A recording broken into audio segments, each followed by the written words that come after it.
Egypt is called the gift of the Nile. The river winds through Egypt, carving a fertile path from south to north. It's the reason there is any life at all in this otherwise desert country, because it's the only source of water for 80 million people. Today, Egypt faces a crisis. There simply isn't enough water. Growth along the river, both in Egypt and in the 9 other countries it passes through, means increased demand on a limited resource.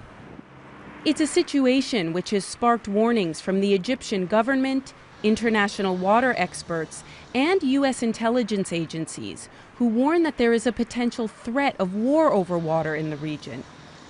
The United Nations projects that by the year 2025, the amount of water Egypt receives will be reduced by 20%. This looming crisis has the potential to pull apart the very fabric of Egyptian life. From the fishermen whose livelihoods depend on the Nile, to the farmers who use the Nile's water to irrigate their crops, to the city dwellers whose taps may run dry.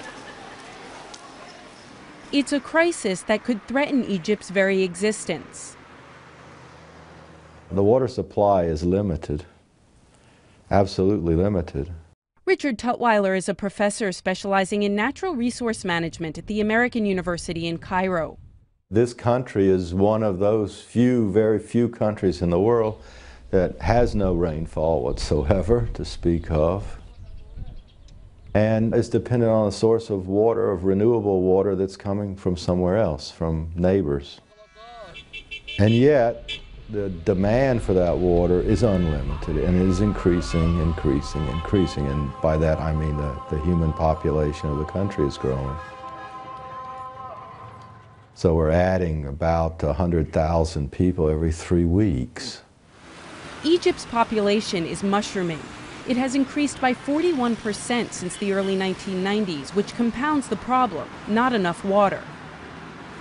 So I think we need to reduce dependency on the water from the River Nile. Dr. Magda Kandil is the executive director of the Egyptian Center for Economic Studies. She explains how Egypt's desert geography plays a role in the crisis. If you look at the map, it provides you a very clear explanation for the density of the population and the cultivated area. This is a very historic country with a lot of civilization and many years in history, but population density has been clustered along the River Nile because of water resources. The map shows just how tiny that sliver of fertile land really is, and the population must balance that small space with all of its agricultural needs. With a single source of water in what is otherwise a desert country, the question of how to preserve and sustain the Nile has been a top priority for every leader since Egyptian independence in 1952. Much of Egypt looks like this. It's desert, dependent on the Nile. In some years, the river floods and there's extra water. Egypt's former president, Hosni Mubarak, had an ambitious plan to use the overflow to increase Egypt's arable land. When you know the story of Toshka, it's great. Fantastic.